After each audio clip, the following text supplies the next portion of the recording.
Hi friends, எல்லோரும் எப்படி இருக்கீங்க? இன்றைக்கி நம்ம சிந்து சிங்கிங் கிச்சனில் எக் ஆம்லேட் கறி எப்படி செய்கிறதுன்னு பார்க்க போகிறோம். வாங்க எப்படி செய்கிறதுன்னு பார்க்கலாம்.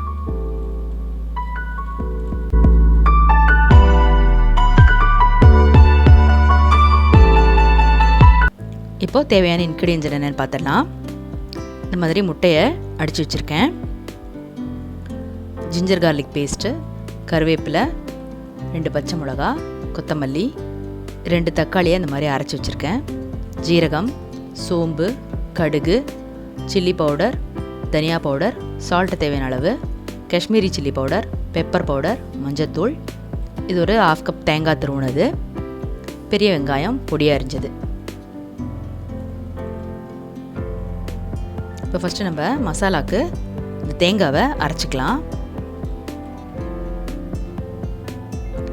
கூடவே சோம்பு,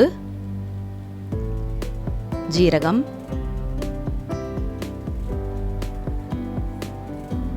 பச்சை மிளகாய் சேர்த்து நம்ம இதை பேஸ்ட்டாக அரைச்சி எடுத்துக்கலாம்.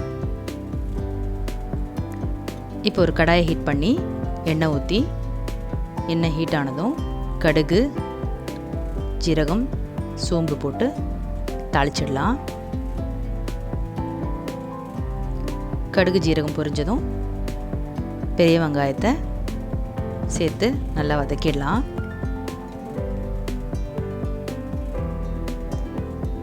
ஒரு லைட் ப்ரௌன் கலர் ஆகிற வரைக்கும் நல்லா வதக்கிக்கலாம்.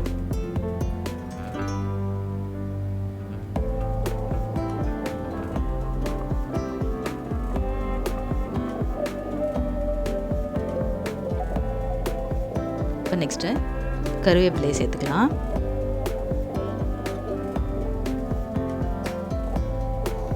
இப்போ வெங்காயம் ஓரளவுக்கு ப்ரௌன் கலராக வதங்கிருச்சு. நெக்ஸ்ட்டு நம்ம இஞ்சி பூண்டு பேஸ்ட்டை சேர்த்து நல்லா வதக்கிக்கலாம்.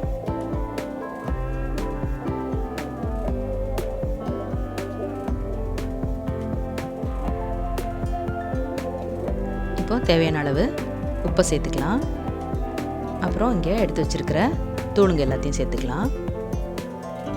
சில்லி பவுடர், தனியா பவுடர், மஞ்சத்தூள், காஷ்மீரி சில்லி பவுடர்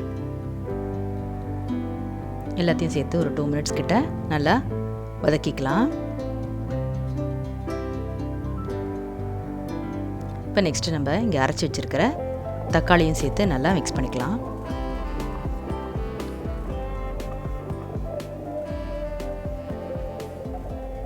இப்போ ஒரு 2 மினிட்ஸ் நல்லா வதங்கினதும் நம்ம இங்கே அரைச்சி வச்சுருக்கோம் இல்லையா தேங்காய் மசாலா, அந்த தேங்காவோட பேஸ்ட்டையும் சேர்த்துடலாம்.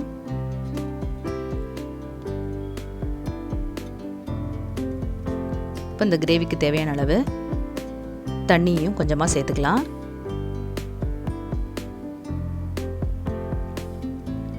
இப்போ இந்த கிரேவி நல்லா கொதிச்சு வரட்டும். இப்போ இந்த ஸ்டேஜில் நீங்கள் உப்பெல்லாம் சரி பார்த்துக்கோங்க.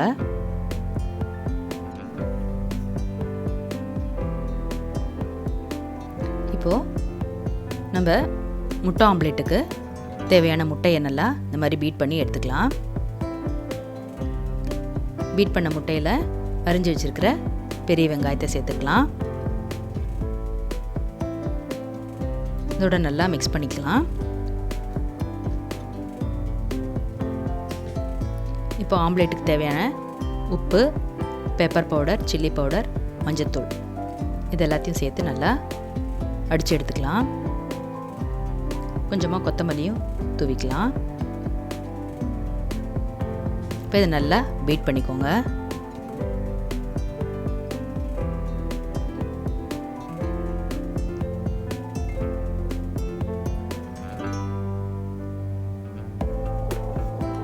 நல்லா பீட் பண்ணதும் ஒரு பேனை ஹீட் பண்ணி அதில் கொஞ்சமாக ஆயில் சேர்த்து இதை முட்டையை கொஞ்சம் கொஞ்சமாக ஊற்றி ஆம்லேட்டாக போட்டு எடுத்துக்கலாம்.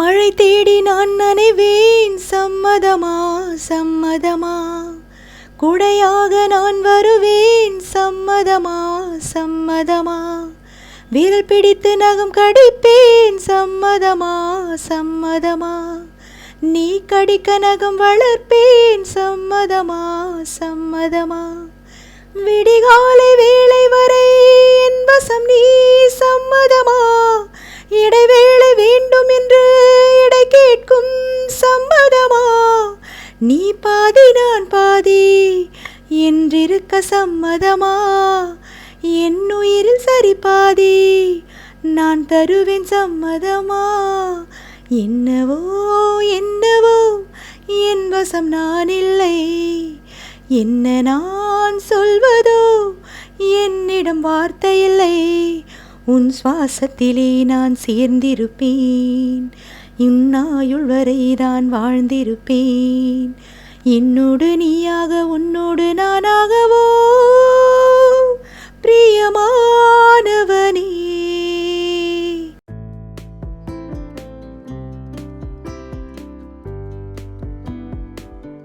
இப்போ இந்த மாதிரி முட்டை ஆம்லேட்டை போட்டு ரெடியாக பண்ணி எடுத்து வச்சுக்கோங்க.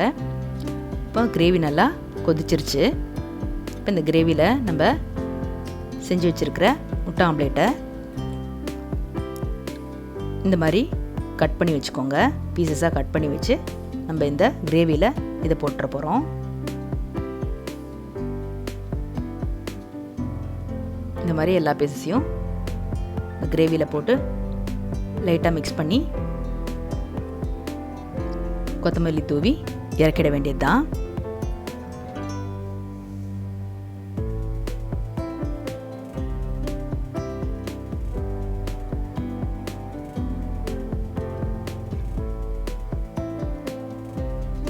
எக் ஆம்லேட் கறி ரெடி ஆயிடுச்சு. நீங்கள் இது எல்லாரும் கண்டிப்பாக ட்ரை பண்ணி பாருங்கள். ஈஸியாக குவிக்காக செஞ்சிடலாம். ஸோ சிந்து சிங்கிங் கிச்சனுக்கு மறக்காமல் லைக் பண்ணி ஷேர் பண்ணி சப்ஸ்கிரைப் பண்ணிவிடுங்க. Thank you all. பாய்.